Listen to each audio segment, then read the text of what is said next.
प्रसंग आता है कि जब युद्ध खत्म हो गया और भगवान श्री रामचंद्र का विजय अभिषेक, मतलब जब हम दिवाली मनाते हैं कि प्रभु श्री रामचंद्र अयोध्या धाम वापस आए, वनवास सहन करके प्रभु अभी अयोध्या वापस आ चुके हैं, उस दिन हम दिए जलाते हैं और दिवाली मनाते हैं जिस दिन भगवान श्री रामचंद्र वापस आए। तो तभी की ये घटना है जो हम वर्णन करने जा रहे हैं कि जिसमें भगवान श्री रामचंद्र हनुमान जी से प्रसन्न होते हैं। जैसे नहीं हम कुछ अच्छा कार्य हो गया, जैसे कभी कभी हमारे हर रोज़ के जीवन का उदाहरण ले तो कभी हमारा घर शिफ्ट करना होता है, कभी छोटा मोटा काम करना होता है, फिर हम कोई ट्रेन हमारी छूटने वाली हो, फ्लाइट या बस छूटने वाली हो और किसी ने हमारी सहायता की तो हमारे हृदय में स्वाभाविक एक उस व्यक्ति के लिए कृतज्ञता का भाव आता है। तो हनुमान जी ने सीता माता को वापसी के लिए बहुत अच्छी सेवा की और हनुमान जी ने जो भगवान श्री रामचंद्र का जो मिशन था कि रावण का अंत करना और सीता माता की खोज करना, उसमें हनुमान जी ने बहुत बड़ी भूमिका निभाई। तो हालांकि जो पूरी वानर सेना थी जो सुग्रीव की, उस सभी पूरी सेना को प्रभु ने बोला कि आप अयोध्या चलिए सभी लोग और अयोध्या में हम सेलिब्रेशन करेंगे। आज के भाषा में बोले तो पार्टी है ना, दावत। तो सभी मंकीज मतलब जितने भी वानर थे सभी को प्रभु ने बुलाया और कृतज्ञता व्यक्त किया, पर्सनली सबको भेंट दिया और हनुमान जी को बोला कि आप मांगो, आप क्या मांगते हो। तो तब हनुमान जी ने बहुत सुंदर स्तुति की, प्रार्थना की कि ऐसे तो हमें कुछ चाहिए नहीं, हम आपकी सेवा से ही संतुष्ट हैं, पर आप कुछ देना ही चाहते हैं तो प्रभु ये वरदान दीजिए कि जन्म जन्मांतर तक, शाश्वत समय तक आपके चरण कमलों में मेरा जो अनुराग है, प्रीति है, मेरा जो सेवा का भाव है वो बना रहे। यस, आपकी सेवा के विपरीत हमारी कोई इच्छा ना हो। और दूसरा मांगा कि जब तक ये पृथ्वी पर राम कथा चल रही हो तब तक मुझे ये पृथ्वी पर रहने का अवसर प्रदान करें। जैसे ही ये पृथ्वी पर भगवान श्री रामचंद्र की गाना बंद हो जाएगा, वैसे ही चिरंजीवी हनुमान जी ये पृथ्वी से चले जाएंगे। पर जब तक बोले राम कथा चल रही हो तब तक मुझे सौभाग्य दे कि मैं इधर रहूं और सुनूं। यस, तो कहने का अर्थ है कि हनुमान जी एक ऐसे सेवक है कि जिनको अपने स्वामी की सेवा में ही संतुष्टि मिलता, और वो दास्य भक्ति के सर्वश्रेष्ठ उदाहरण है कि यदि सेवक हो तो हनुमान जैसे, वरना ना हो।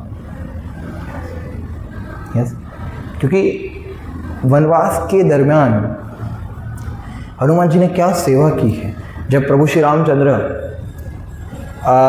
ऑब्वियसली जब सीता माता का हरण हुआ और प्रभु रामचंद्र और लक्ष्मण जी दक्षिण की ओर धीरे धीरे अग्रसर होते हैं, फिर जब वो सुग्रीव से मिलते हैं और उसके बाद फिर हनुमान जी और प्रभु रामचंद्र का मिलन होता है, फिर उसके बाद उनके साथ रहने लगे।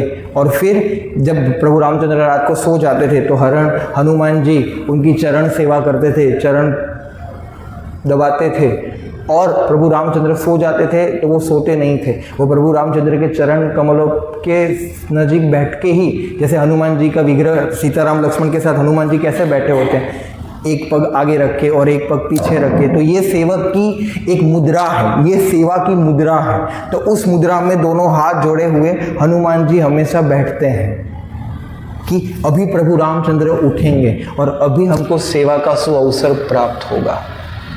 यस, उतना सेवा का भाव। यस, तो ये सेवा भाव आज हम, मतलब बेसिकली हम आज हनुमान जी के चरित्र से, हनुमान जी की प्रेमा भक्ति से, हम हनुमान जी की प्रभु रामचंद्र के प्रति शरणागति और सेवा का भाव, उनके क्या शरणागति और सेवा का भाव, वो हम आज देखेंगे।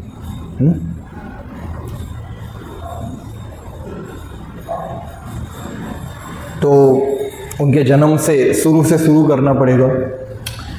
तो वो जो यज्ञ पुरुष, जैसे लास्ट टाइम हमने चर्चा किया था कि जो खीर लेके उत्पन्न हुए थे, उसका थोड़ा भाग भगवान वायुदेव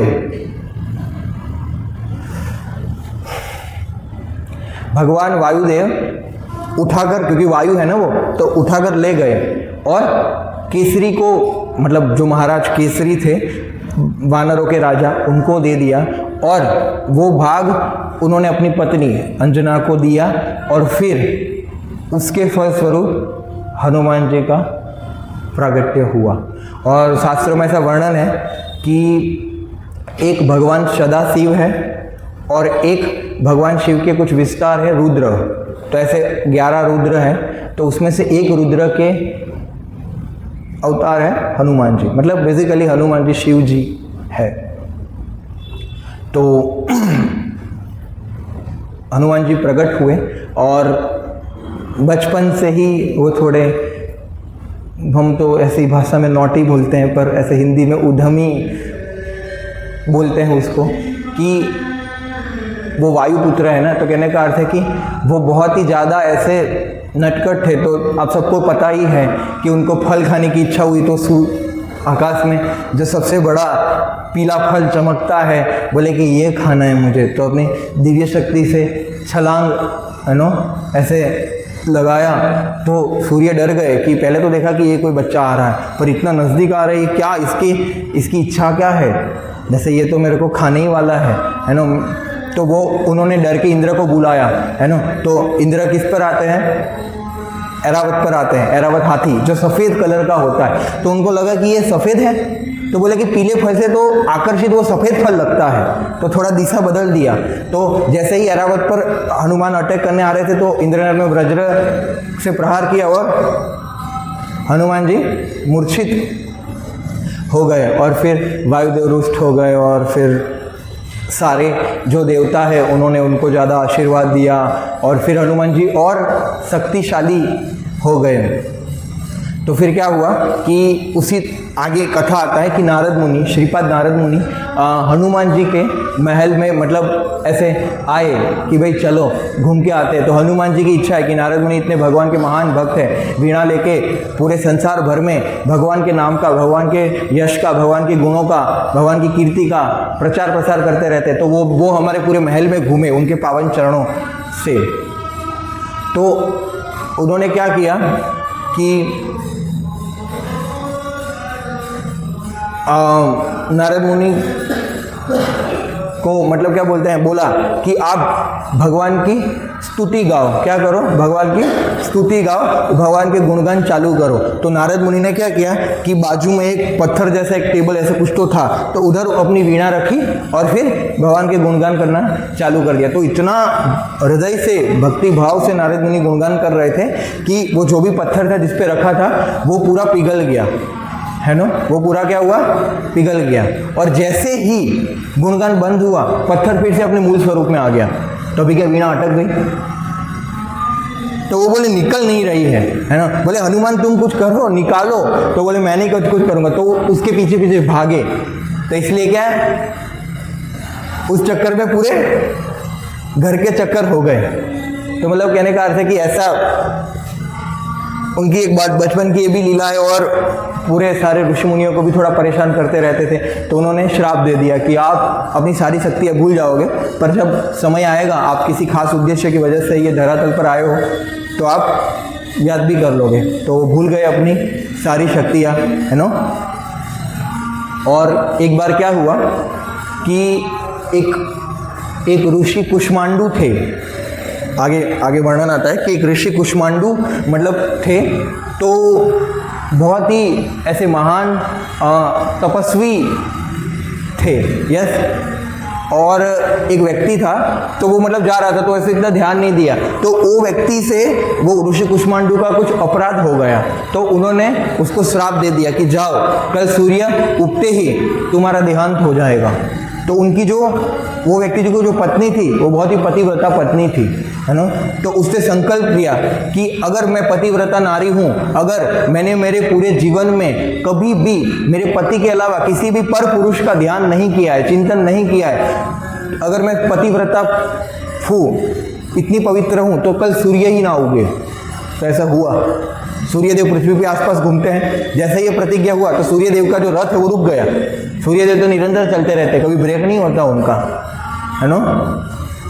तो सूर्यदेव बोले ये क्या हुआ, बोले कि नीचे बवाल हो गया है। तो तब तक बोले हाई, वो क्या बोलते हैं, स्ट्राइक चलेगी, थोड़ी हड़ताल है अभी, है ना। तो तब तक बोले चलेंगे नहीं, तो कभी ब्रेक नहीं मिलता था। तो सूर्यदेव का सारथी कौन है, अरुण। इसलिए आप देखो सुबह सुबह लाल कलर के सूर्य होते हैं। क्यों लाल कलर के होते हैं, क्योंकि अरुण का कलर क्या है, लाल। तो पहले सारथी आते हैं ना, फिर सूर्य आते हैं, तो 10-15 मिनट पहले सूर्य लाल होते हैं। इवन आप देखिए जाने के जब जाते हैं सूर्यास्त होता है तभी भी थोड़ा लाल लाल हो जाता है, वो अरुण का कलर लाल है, उनके सारथी का जो कलर है वो क्या है, लाल है। तो इसीलिए अरुण बोले कि चलो तो फिर मैं स्वर्ग में, इंद्र जो है ना उधर सब नर्तन बर्तन थोड़ा ब्रेक ले लेता हूँ, पार्टी करके आता हूँ, है ना। तो इंद्र के उधर जो इंद्र नाच गाना देखते रहते हैं, सब एंटरटेनमेंट करते रहते हैं। तो अरुण वेश में तो वो जा नहीं सकते, तो उन्होंने क्या किया, अप्सरा का वेश धारण कर लिया। तो जैसे ही अप्सरा वेश में पहुंचे, थोड़े देर में इंद्रदेव का ध्यान गया कि ये सुंदर अप्सरा है, तो इंद्रदेव का मन मोहित हो गया, तो उसके साथ भोग किया इंद्रदेव ने। फिर बड़े दुखी सूर्य के पास गए, है ना। बोले क्या हुआ, तो पूरा विस्तार से वर्णन किया। तो बोला कि मुझे सूर्यदेव बोले मुझे तो दर्शन कराओ इस स्वरूप के। तो अरुण फिर से वो अप्सरा वाला स्वरूप धारण किया, तो सूर्यदेव भी मोहित हो गए। तो सूर्यदेव ने भी सेम किया जो इंद्र ने किया। यस, तो जो अप्सरा स्वरूप में जो एक अंश मिला इंद्र से, तो कौन प्रकट हुआ, बाली। और जो सूर्यदेव से जो अंश मिला वो उसमें से कौन प्रकट हुए, सुग्रीव। यस, तो ऐसे किसका जन्म हुआ, सुग्रीव और बाली का, दो भाइयों का जन्म हुआ ऐसे। और फिर सुग्रीव यानी कि वो जो ग्रीवा, जो कंठ होता है उसका सु यानी कि बहुत सुंदर लंबा कंठ है, उसका नाम इसलिए सुग्रीव नाम पड़ा, है ना। और बाली इतना ताकतवर था, कि एक बार रावण उसको ऐसे छेड़ने आया, और संध्या में क्या कि 3 टाइम जो ब्राह्मण होते हैं वो गायत्री करते हैं ऐसे जनोई पर।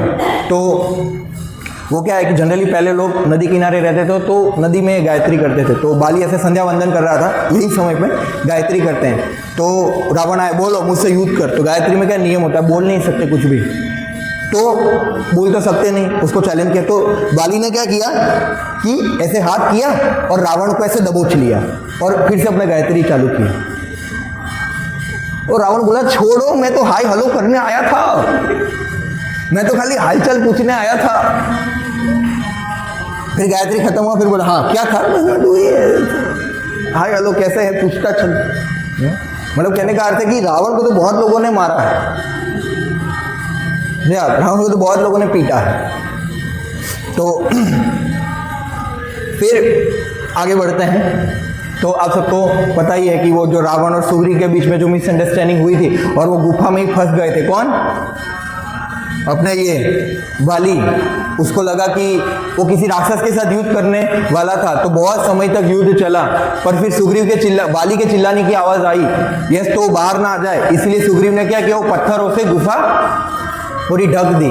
पर हालांकि बाली ने उसको मार दिया, बाली विजय हुआ था, पर सुग्रीव को पता नहीं था। यस, तो बाली को क्या लगा कि ये मेरी पत्नी को ले जाके मुझे मारना चाहता है, तो तोड़ के बाहर आया और सुग्रीव को ठान दिया कि ये सुग्रीव को मारूंगा।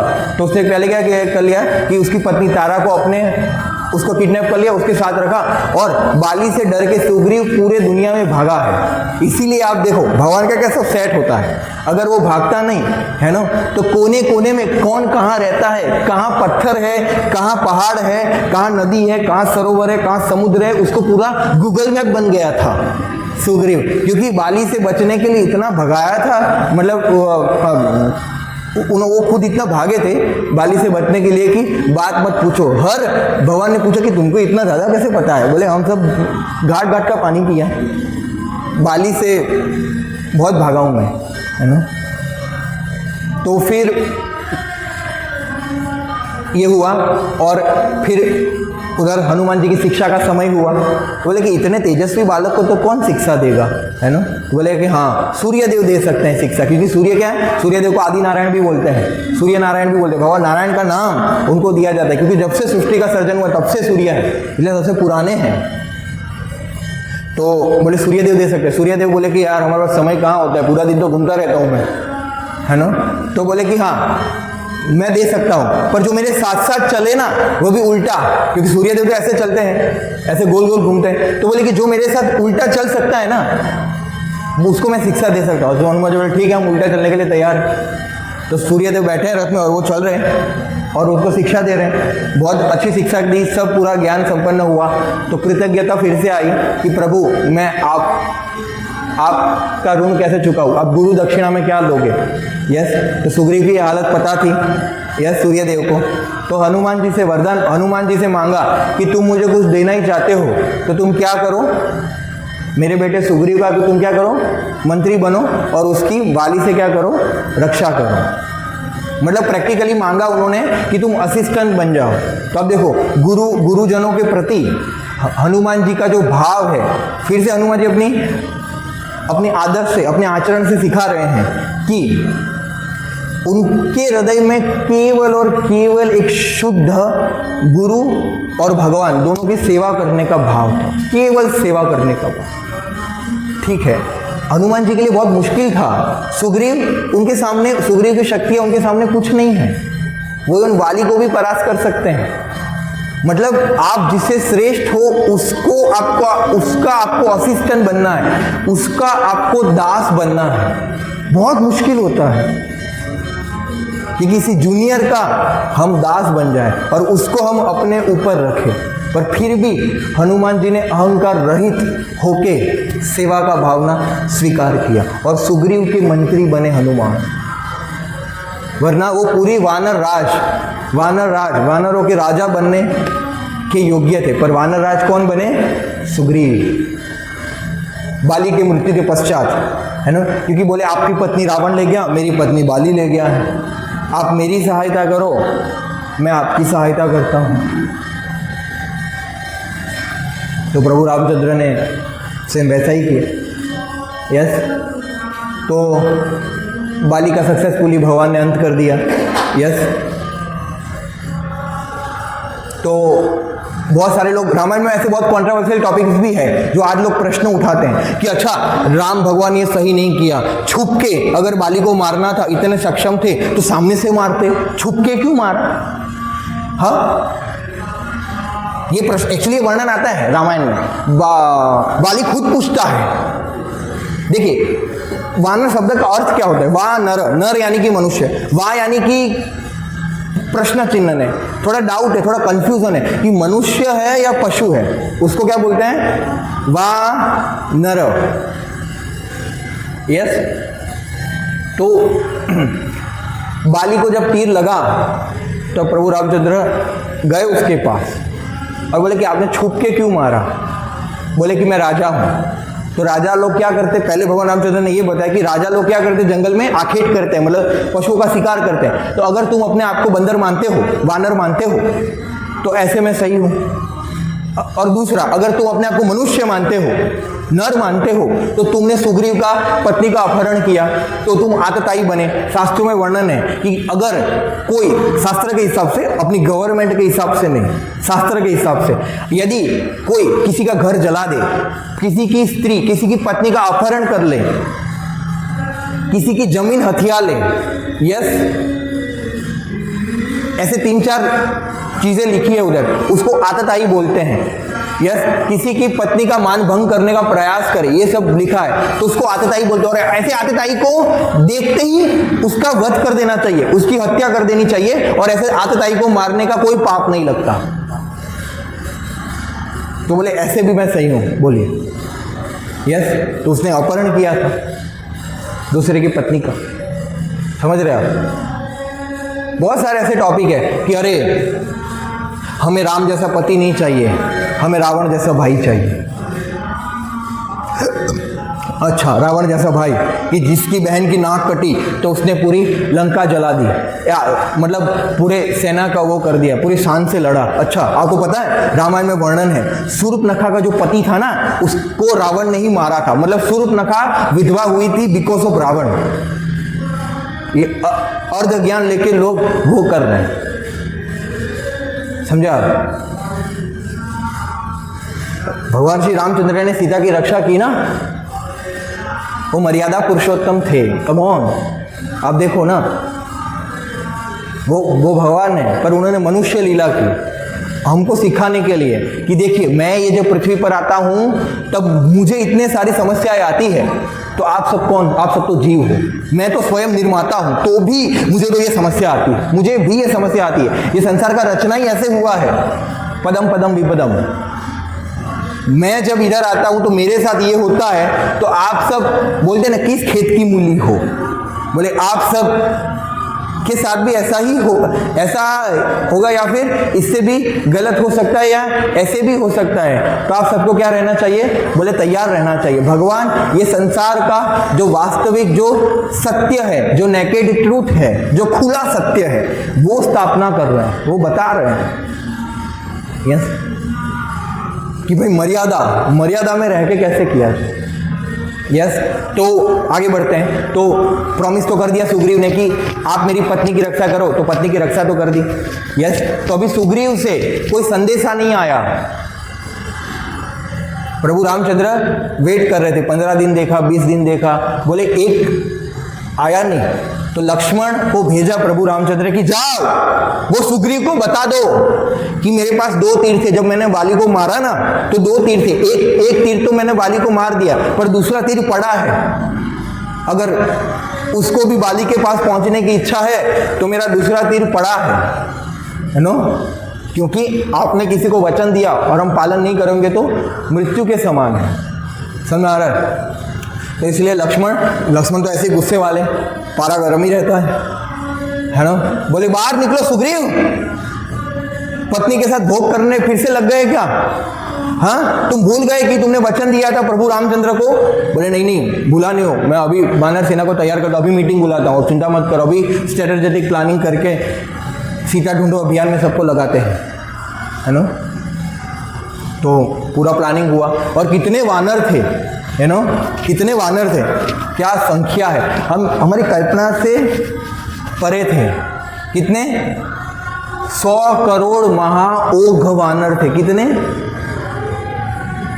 और महाओघ उधर उधर उधर बता गया है, 1000 होते हैं, लाख होते हैं, करोड़ होते हैं, फिर करोड़ों के बाद हमारा अरब, अरब से बाद खरब, तो फिर 1 खरब, फिर शंकु, 100 शंकु, महाशंकु, फिर ऐसे ऐसे पर्व अपर्व, ऐसे करके बहुत सारी गिनती है। फिर सबसे बड़ा होता है ओघ, और उसके बाद भी लास्ट में होता है महाओघ। ऐसे 100 करोड़ महाओघ, मतलब हम गिन नहीं सकते, इतने बंदर थे, इतने वानर थे भगवान श्री रामचंद्र की सेना में। और ये सब कौन थे? क्योंकि जब सब लोग रावण की कंप्लेन लेके पहुंचे थे ऊपर, तो भगवान ने बोला, क्योंकि रावण मतलब डेंजर बन चुका था सबके लिए, है ना।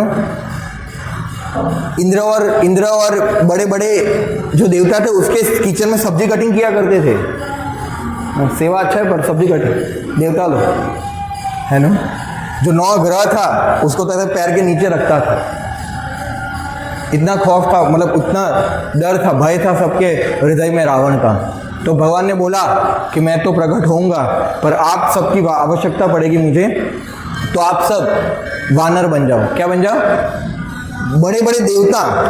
आज देखो बंदर कैसे होते हैं, कोई इज्जत होती है बंदरों की, हाँ। तो भगवान बोलते हैं कि मैं आपकी सहायता करूंगा, पर आप सबको विनम्र पोजीशन लेना पड़ेगा, आप सबको नम्र बनना पड़ेगा, आप सबको वानर बनना पड़ेगा। यस, तो सारे देवता भी तैयार हो गए, ठीक है प्रभु आपकी सेवा के लिए बन जाए। तो बड़े बड़े देवता हैं सारे वानर, या। तो इससे हमें और भी शिक्षाएं मिलती है कि जब भगवान की सेवा की बात आती है, यस, तो उसमें कोई बड़ा छोटा, बड़ी सेवा छोटी सेवा नहीं होती। हाँ, उसमें सेवा का भाव होता है। तो सब वानर तैयार हो गए, मीटिंग बुलाया। कुछ वानर को पूर्व दिशा में भेजा गया, कुछ वानर को पश्चिम में भेजा गया, कुछ वानर को उत्तर में भेजा गया और कुछ वानर को दक्षिण में भेजा गया। तो दक्षिण का मोर्चा संभाले थे हनुमान, अंगद और जामवन, जामवन, अंगद और हनुमान। और प्रभु श्री रामचंद्र को पूरा विश्वास था कि हनुमान क्या करेंगे, ढूंढ के निकालेंगे। तो प्रभु श्री क्या प्रमाण है? तो प्रभु श्री रामचंद्र ने अपनी जो अंगूठी थी, यस, वो अंगूठी दी कि बोले कि सीता डाउट करेगी, पहचान कि मेरा दूत है, तो कुछ प्रमाण देना पड़ेगा। और एक घटना भी बताई, जब वो काग मतलब एक कौवा आया था और सीता मैया और प्रभु रामचंद्र के जो एकांतवास के कुछ समय था, उसमें वो कौवे ने सीता माता को आहत किया था। तब उन्होंने वो कौवे का क्या हाल किया था, वो पूरा एक वर्णन घटना सुनाई। बोली ये घटना सुनाना, ये घटना मेरे और सीता के अलावा किसी को पता नहीं है, लक्ष्मण तक को मतलब इसकी जानकारी नहीं है, तो वो तुम्हारे पे विश्वास कर पाएगी, तुम्हें कोई बहरूपे या राक्षस नहीं समझेगी।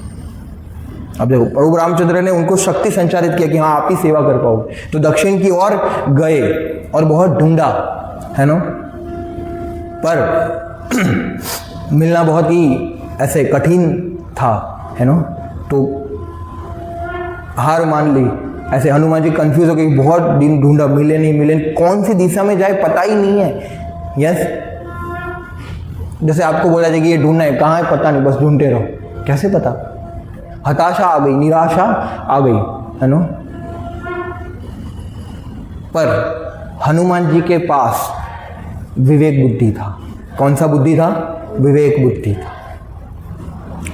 अंगद क्या सोच रहे थे, अंगद और जाम्बन, कि देखो ऐसे भी हम वानर हैं, ठीक है। वो सोच रहे थे कि देखो सुग्रीव की पत्नी को बाली उठा के ले गया था, तभी भी हमें ही लगाया था। अभी ये राम की पत्नी को लेगा, तभी भी हमें ही लगाया गया। अरे यार, ये दोनों की पत्नी का मामला है, हमें क्यों बीच में ला रहे हैं? हम खामखा क्यों ये सब झंझट में पड़े? वापस गए तो ऐसे भी मारेंगे, तो उससे अच्छा इधर रहो। हम खाते क्या है? फल खाते, तो फल पेड़ तो इधर फल खा के गुजारा कर लेंगे। तो कभी कभी हमें सेवा मिलती है तो सबसे पहला हमारा लेजीनेस आता है, हाँ? आज जैसे सबको बताया गया था कि नहीं बताया गया था कि आप सब सहायता करें मिशन 108 में, अलग अलग जगह भगवत गीता के मतलब उसका आयोजन करना है, ये करना है, आसपास वालों को निमंत्रण देना है, आप भी सबको जोड़ो, ये सब सेवा जो भी आपको बताया गया था। कुछ लोग करते होंगे, कुछ लोग भूल जाते होंगे, मतलब कुछ लोग नहीं भी करते होंगे। यस, तो सबसे पहला चैलेंज तो यही आता है ना, कि इतना कौन माथा पच्ची करे। तो सेवा में कभी कभी आलस्य आता है हमें, है ना, कि अरे करेंगे, बाद में करेंगे, कौन इससे बात करे वगैरह वगैरह। यस, तो ये आलस्य है। यस, पर आप देखो आगे कौन बैठे थे? संपाति बैठे थे, है ना। संपाति बेचारे बूढ़े हो चुके थे। यस, वो बोले मैं तो बूढ़ा हो चुका हूँ, अभी मैं कैसे सेवा में लगूंगा, अभी ये मेरा क्या, ये शरीर का क्या प्रयोजन है, अभी मैं कैसे भगवान की सेवाओं में मैं कार्यरत हो पाऊंगा, अभी मैं कैसे जीवन में आगे आगे मैं क्या करूँगा, मेरे जीवन का क्या लक्ष्य है। तो संपाति ऐसे विचलित होकर बैठे थे। और हनुमान जी के पास भी विवेक बुद्धि था, तो बोले नहीं कुछ करते हैं। तो आगे जाके हनुमान जी को संपाति मिले। कौन मिला? हाँ, और वो संपाति ने देखा था कि रावण किसी स्त्री को तो ले जा रहा है, तो संपाति को भगवान ने माध्यम बना इतनी बड़ी सेवा का। और विवेक बुद्धि के 8 लक्षण होते हैं। सबसे पहला कि आप अच्छे और बुरे के भेद का अंतर समझ रहे हो। दूसरा है कि जो अच्छा है उसको प्रस्तावना सही है, उसको प्रस्तावना करने के लिए आप आर्ग्यूमेंट कर पा रहे हो। फिर जो अच्छी चीज़ है उसमें अगर कोई काउंटर आर्ग्यूमेंट कर रहा है तो आप अपनी बात रखने में समर्थ हो, है ना। और दूसरा, आप दूसरों को वो जो बात है जिस बात पे आप कन्विंस हो, दूसरों को भी आप वो बात पे कन्विंस करने में सक्षम हो। यस, और लास्ट में है कि आप उसका सार पर्पस क्या है वो समझने में सक्षम हो। ये सब विवेक बुद्धि के लक्षण है। यस, तो कहने का अर्थ है कि वो हनुमान जी के पास था विवेक बुद्धि। और वो जब हम सेवा करते हैं आलस्य रखे बिना, आलस्य का त्याग करके जब हनुमान जी के भाव के अनुरूप जब हम भगवान के भक्तों की सेवा करते हैं, जब हम भगवान की सेवा करते हैं, तब वो हमें विवेक बुद्धि प्राप्त होता है। हनुमान जी गुरु हैं कि कैसे भगवान की सेवा की जाए, तो उनसे हमें प्रेरणा लेना। यस। तो संपाति से मिले और बोले हाँ, संपाति से पूछा, बोले हाँ रावण किसी स्त्री को तो ले जा रहा था। वो रावण 100 योजन दूर, ये समुद्र लांघने के बाद उसकी एक सोना की लंका है, उधर रहता है और उधर उसने यस। तो अंगद तो बोले कि अभी समुद्र कैसे पार करेंगे, बोट तो था नहीं, स्टीमर वीमर तो था नहीं, अपना ये फ्लाइट तो था नहीं, या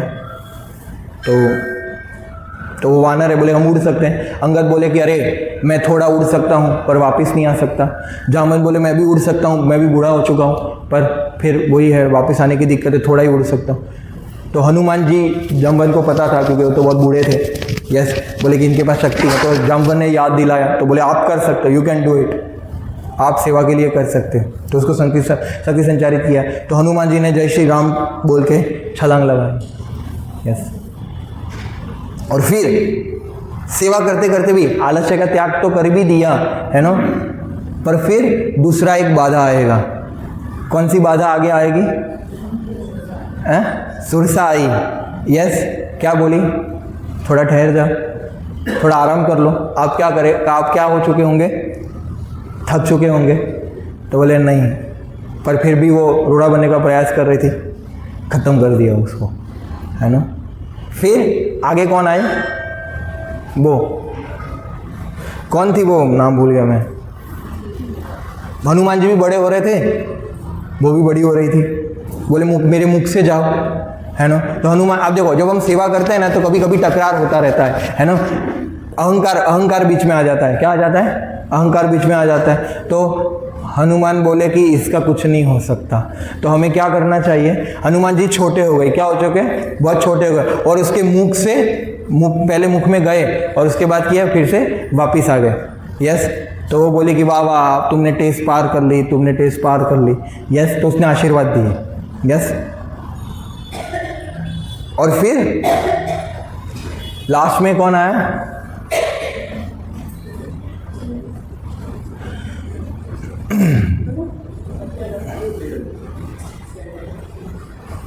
लास्ट में कौन आया? तीन लोग आए थे ना हनुमान जी के बीच में, यस। मतलब ये सब इतने ऑब्स्टेकल पूरे करने के बाद लास्ट में कहाँ पहुंचे? वो लंका, है ना। वो लंकिनी, हाँ लंकिनी। हनुमान जी छोटे बन रहे थे, पर लंकिनी ने देख लिया कि ये कौन बंदर जा रहा है ना। तो बोले ये तुम अभी मारे जाओगे, मेरी परमिशन के बिना तुम कहाँ जा रहे हो? तो हनुमान जी ने फिर एक महाप्रसाद दिया उसको, है ना। तो उनको याद आया कि हाँ रे,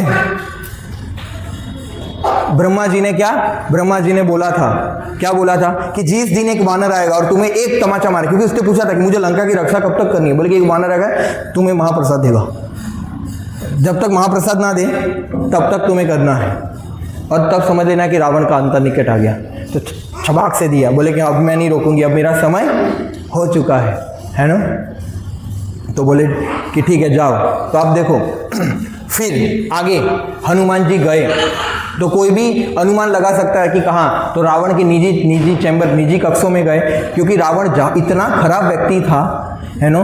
कोई ये भी बोलता है कि रावण ने देखो बहुत ही सुशील व्यक्ति था, क्या, हाँ किडनैप किया पर सीता के साथ जोर जबरदस्ती नहीं की। कहाँ से करेगा? पहले तो जहाँ जाता था वहाँ रेप करता था, हाँ रावण जहाँ जाता था वहाँ रेप करता था। पर जब एक स्वर्गीय महिला की उसने मतलब उसके साथ उसका शील भंग किया, उसका मान भंग किया, तब उसको श्राप मिला कि आज के बाद अगर तुम कोई भी स्त्री के साथ जबरदस्ती करने का प्रयास करोगे तो तुम्हारी ये 10 सिर के टुकड़े टुकड़े हो जाएंगे। तब से ये वो नहीं करता है, इसलिए तू कहाँ जबरदस्ती की। इसलिए बोला ना 1 साल का समय देता हूँ तुम्हें, वरना फिर खत्म कर दूंगा, है ना। इतना खराब व्यक्ति था, और कितनी सारी स्त्रियां वो लाके रखता था अपनी लंका में। तो हनुमान जी गए भी सही, और हनुमान जी तो ब्रह्मचारी, यस। उन्होंने देखा कि अरे ये नग्न स्त्रियों को मुझे देखना पड़ रहा है इतनी पूरी लंका में। कभी कभी मतलब कहने का अर्थ है कि ऐसे कभी कभी ये सब भावनाएं आ जाती, इवन अच्छा कार्य कर, भले वो अच्छा कार्य है, सेवा का कार्य है, तो भी तो हनुमान जी ने अपने आप को चेक किया कि अच्छा मेरे अंदर कोई दुर्भावना तो नहीं आ रही है। बोले कि मेरे अंदर खाली एक ही स्मरण हो रहा है, मेरे अंदर कोई दुर्भाव, ये सब देखने के बाद भी मेरे अंदर दुर्भावना नहीं आ रही है, सीता माता का ही केवल स्मरण हो रहा है। हालांकि उन्होंने कभी देखा नहीं था, पर फिर भी बोले कि मुझे लक्ष्य पता है कि मेरे राम जी की मुझे सेवा करनी है, मतलब दुर्भावना नहीं आ रहा है, मतलब मैं सही जा रहा हूँ। उन्होंने पूरी लंका ढूंढी, पूरी लंका ढूंढी, है ना। वो बहुत हताश हो गए। आप देखो भगवान की सेवा में ये सब होता रहेगा, इवन हनुमान जी भी है, आप देखो डायरेक्ट भगवान की सेवा है, पर फिर भी वो हताश हो गए। बोले कि पूरी लंका ढूंढ ली, कहीं नहीं मिली, कौन बताएगा मुझे। और सोचने लगे कि यदि मैं वापस गया और मैंने प्रभु रामचंद्र को बोला कि सीता नहीं मिली, तो वो सीता के वियोग से शरीर छोड़ देंगे, तो वो शरीर छोड़ देंगे तो लक्ष्मण शरीर छोड़ देंगे, लक्ष्मण शरीर छोड़ देंगे तो भरत और शत्रुघ्न शरीर छोड़ देंगे, ये सब शरीर छोड़ देंगे तो तीनों माताएं शरीर छोड़ देंगी, तीनों माताएं शरीर छोड़ देंगी तो पूरी अयोध्या शरीर छोड़ देंगे, तो पूरे सुसाइड, सब सुसाइड कर लेंगे, तो उस सब इतने सारे लोगों की मृत्यु का कारण मैं बन जाऊंगा। यस, तो उससे अच्छा मैं ही सुसाइड कर लेता हूं। मतलब आप समझ रहे हो, ये बहुत स्वाभाविक है ये संसार में। सुसाइडिकल थॉट्स जो लोगों को आते हैं बहुत भयानक है। आप देखो सब बोल रहे यू कैन ट्राई, या you can do it, you know you will win, you can do it, पर कितने प्रयास किए, बहुत प्रयास किया, नहीं हो रहा है ना, बहुत प्रयास किया, नहीं हो रहा है। यस, क्यों करना है, क्यों करना है, हम हमेशा पूछते रहते हैं। यस, पर क्या करना है। यस, वाई तो हम बहुत पूछ लिए, पर कभी सोचो कि व्हाट, क्या। यस, तो कहने का अर्थ है कि बहुत प्रयास किया पर नहीं हो रहा है ना। तो तब हनुमान जी सोच ही रहे होते हैं, तो अचानक से एक पेड़ से एक फल गिरता और वो फल उठाने जाते हैं तो देखते हैं कि सामने एक बहुत सुंदर उद्यान है, अशोक वाटिका, है ना। तो तब देखते हैं अरे हाँ, इधर इतनी सारी फीमेल राक्षसीज है। यस, मतलब कोई तो है इधर, मिल गई सीता। समझ रहे हो आप। तो कहने का अर्थ है कि जब आप सेवा करना चालू करोगे, जब आप सेवा करना प्रारंभ करोगे तो बहुत मुश्किलें आएंगी, बहुत चैलेंजेस आएंगे, पर हमें डर रहना है निश्चय के साथ कि हाँ मैं करूँगा। और फिर वो जब सीता माता से मिलते हैं और पहले तो राम के गुणगान गाना चालू करते हैं, तो सीता माता देखती है कि इतनी तीव्रता और अच्छे गुणगान कौन कर रहा है, पर उनको लग रहा है कि ये रावण है। यस, पर जब प्रभु की भेंट दी हुई अंगूठी बताते हैं और पूरा वृत्तांत सुनाते हैं, तब सीता माता को सांत्वना मिलती। सीता माता बोली कि मैं तो शरीर छोड़ने ही वाली थी, पर तुम्हारे गुणगान से मैं बच गई, कि तुमने मुझे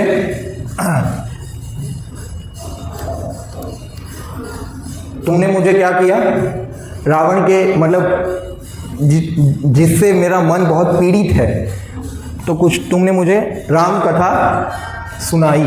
यस, तो मुझे बहुत अच्छा लगा। और आपको पता है हनुमान जी तो ब्रह्मचारी है, तो हनुमान जी ने एक बार तो सोच ही लिया था कि एक स्त्री के पीछे प्रभु इतना रो रहे हैं, इतना याद कर रहे हैं, इतना ज़्यादा माथापच्ची कर रहे हैं, क्यों। पर आपको पता है जब पहली बार हनुमान जी ने सीता माता को देखा ना, तब उनको क्या लगा पता है कि ये मतलब सेल खत्म हुई। तब उनको ये लगा कि अरे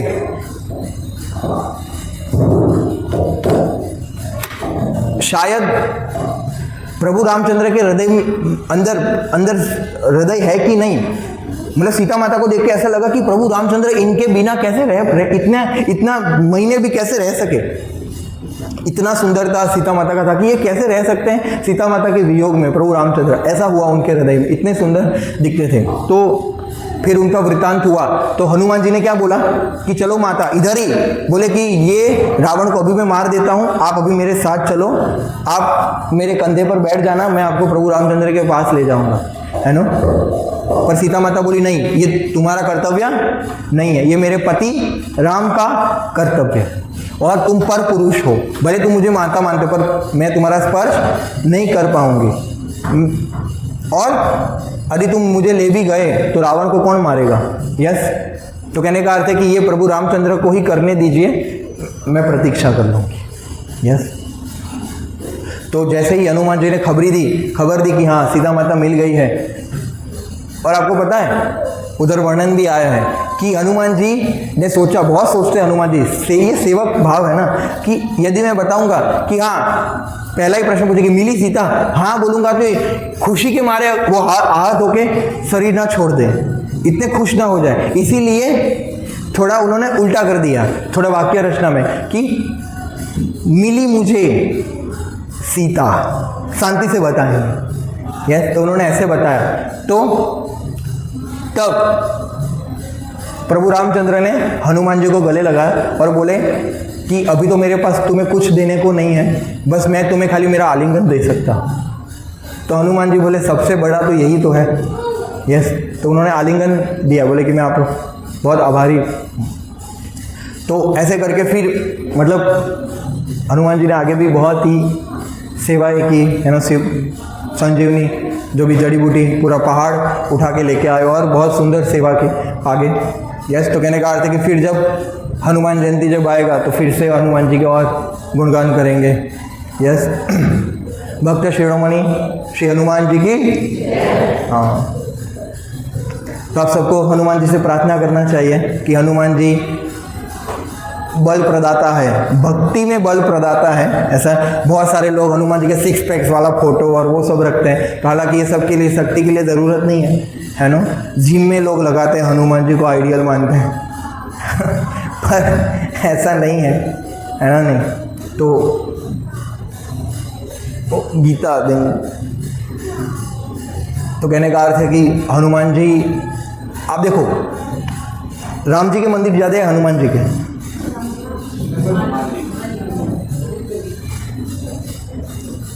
सबसे ज़्यादा लोग कहाँ जाते हैं? हनुमान जी के मंदिर जाते हैं। हाँ, तो आप देखो भगवान की सेवा इतनी महान है कि स्वामी से बड़ा सेवक का नाम हो गया, है ना।